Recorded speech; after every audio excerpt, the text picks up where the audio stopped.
લગ્ન નોંધણી કાયદાના સુધારા અંગે એસપીજી અધ્યક્ષ લાલજી પટેલે નિવેદન આપ્યું છે। તેમણે સ્પષ્ટ કર્યું છે કે જો સરકાર તેમના 5 મુદ્દાઓ મુજબ સુધારા કરશે તો જ તેઓ અભિનંદન આપશે।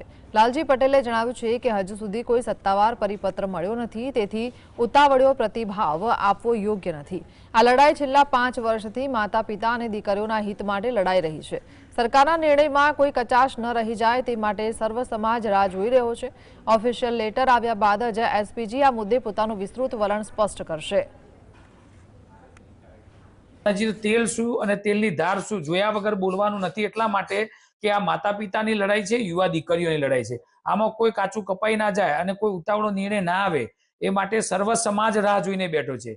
આ લડાઈની અંદર સર્વ સમાજ થકી અને એસપીજીના નેજા હેઠળ છેલ્લા 5 વર્ષથી અમે 5 મુદ્દા ઉપર લડી રહ્યા છીએ। એટલે મુખ્યમંત્રીના જ્યારે લેટર ઓફિશિયલ આવશે તો ચોક્કસ આ મુદ્દાને અમે આગળ વિસ્તૃતમાં